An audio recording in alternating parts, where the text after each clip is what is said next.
Assalamualaikum warahmatullahi wabarakatuh. Apa kabar kawan-kawan? Semoga senantiasa diberikan kesehatan, kesuksesan Allah Subhanahu wa Ta'ala. Kawan-kawan semuanya, kembali lagi dengan saya Uli Nihaya yang akan memberikan beberapa materi terkait perkuliahan yang insya Allah bermanfaat bagi kawan-kawan semuanya. Kali ini saya akan menjelaskan tentang materi tentang psikologi dakwah. Nah, bagi kawan-kawan yang berasal dari Fakultas Dakwah dan Komunikasi pasti tidak asing dengan materi psikologi dakwah.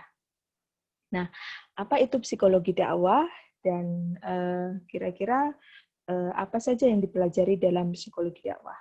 Langsung saja kita simak bersama-sama. Nah, kawan-kawan, seperti yang kita ketahui, dalam ilmu pengetahuan psikologi merupakan salah satu pengetahuan yang tergolong dalam empirical science, yaitu ilmu pengetahuan yang didasarkan pada pengalaman manusia, walaupun awal perkembangannya bersumber pada filsafat yang bersifat spekulatif, ya.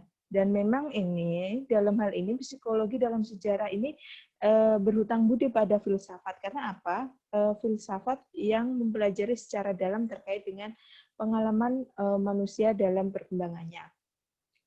Nah, perkembangan ini menjadikan ilmu psikologi ke dalam subjek dan berkaitan dengan ilmu-ilmu lain.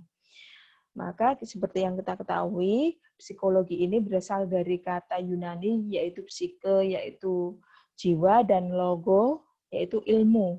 Akan tetapi yang dimaksud di sini bukan ilmu jiwa, tetapi psikologi di sini adalah ilmu yang mempelajari tingkah laku manusia sebagai gambaran dari keadaan jiwa. Jadi seperti yang kita ketahui bahwa ternyata ilmu jiwa yang dimaksud seperti ini.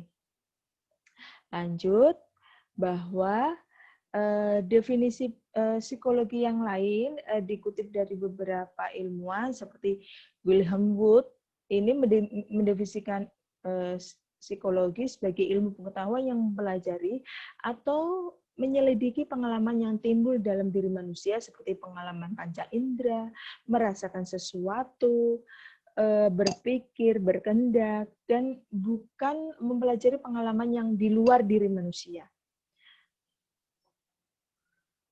Nah, di sini saya menyebutkan bahwa psikologi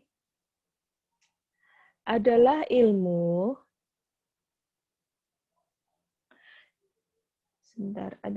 yang mempelajari tingkah laku manusia sebagai gambaran keadaan jiwa. Selanjutnya,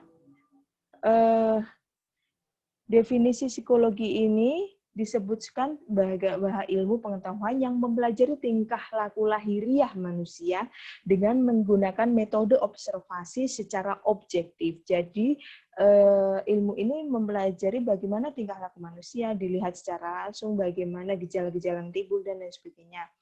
Seperti rangsang terhadap stimulus dan jawaban atau respon yang menimbulkan tingkah laku tersebut. Lalu kita sandingkan dengan dakwah sendiri.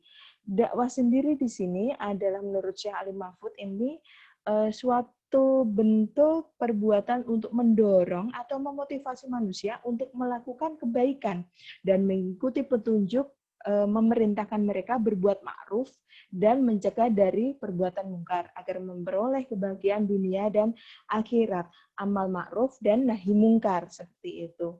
Nah, posisi dakwah sendiri jika kita ketahui kedua ilmu ini saling berkaitan satu dengan yang lain. Oke, langsung saja. Jika dikaitkan psikologi dan dakwah itu seperti apa posisinya?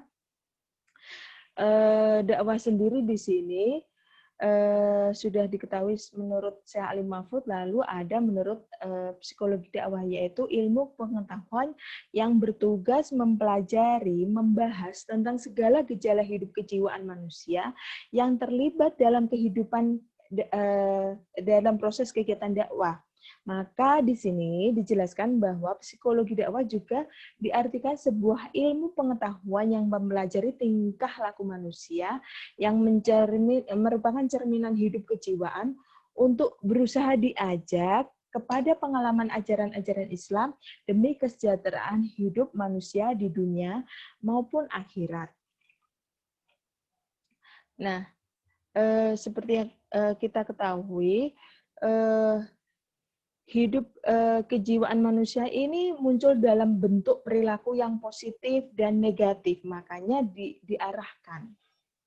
Bagaimana seorang dai itu memotivasi mat'unya. Perilaku negatif manusia ini bisa jadi sebuah cerminan jiwa manusia dalam bentuk perilaku yang berlebihan seperti hubungan dengan kesenangan jasmani dan rohani, sehingga ketika berhubungan dengan orang-orang yang ada di sekitarnya ini ada kesenangan dan kenikmatan atau kecenderungan.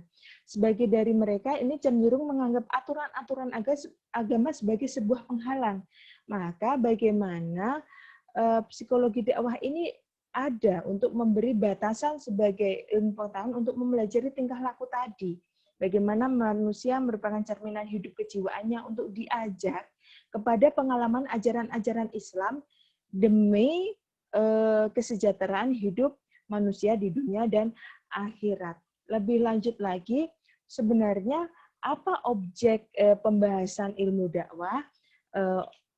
Objek pembahasan ilmu dakwah ini, karena tadi psikologi dakwah meletakkan dasar pertemuan dengan jalan meminjam lapangan tadi terkait dengan ilmu dakwah, maka di sini dapat dikatakan bahwa psikologi dakwah semata-mata merupakan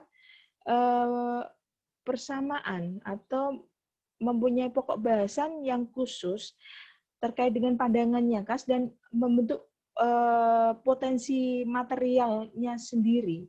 Sehingga objek dalam materi psikologi dakwah adalah manusia sebagai objek psikologi dan sasaran dakwah. Objek formal ilmu dakwah ini ditunjukkan oleh rumusan atau definisi ilmu pengetahuan tersebut. Jadi dikatakan H.M. Arifin bahwa psikologi dakwah ilmu pengetahuan yang bertugas mempelajari, membahas tentang gejala hidup kejiwaan manusia yang terlibat dalam proses kegiatan dakwah. Nah, manusia sebagai objek psikologi dakwah memiliki sikap dan tingkah laku yang berbeda-beda dengan yang lain. Jadi masing-masing individu yang memiliki karakteristik tersendiri yang dipengaruhi oleh hereditas atau turunan dan di lingkungannya, maka karakteristik manusia ini apa adanya. Karena itu untuk mencapai tujuan dakwah secara maksimal ke arah ajaran agama yang sempurna, maka seorang dai ini harus memperhatikan kondisi sasaran dakwah agar pelaksanaan dakwah mampu melaksanakan pendekatan-pendekatan secara psikologis yang bersifat fleksibel terhadap sasaran dakwah atau mat'u di sini. Lanjut. Nah, di sini saya memberikan pembahasan tentang tujuan psikologi dakwah itu apa, yaitu membantu memberikan pandangan kepada para dai tentang pola tingkah laku para mat'u dan hal-hal yang mempengaruhi tingkah laku tersebut yang berkaitan dengan aspek psikis atau kejiwaan, sehingga mempermudah para dai untuk mengajak mereka kepada apa yang dikehendaki oleh ajaran Islam. Maka hakikat kajian dalam psikologi dakwah ini merupakan landasan di mana metodologi dakwah seharusnya dikembangkan. Psikologi dakwah dapat membantu para dai memahami latar belakang hidup naluriah manusia sebagai makhluk individual maupun makhluk sosial. Begitu. Lanjut, dalam kedudukan psikologi dakwah, dalam studi psikologi ini, kedudukan psikologi dakwah ini memiliki peranan penting karena sebuah disiplin ilmu yang menjawab persoalan-persoalan kontemporer sebagaimana yang dibutuhkan oleh pegiat studi psikologi maupun dari kalangan akademisi. Jadi bagaimana ternyata psikologi dakwah ini menjadi suatu ilmu yang menarik untuk dikaji karena melihat beberapa gejala yang terjadi akibat dakwah yang ditimbulkan tadi. Bagaimana seorang dai ini mengajak mat'unya untuk bisa dalam ajaran-ajaran Islam atau ajaran-ajaran agama. Demikian penjelasan saya, kurang lebihnya mohon maaf. Akhirul kalam, wassalamualaikum warahmatullahi wabarakatuh.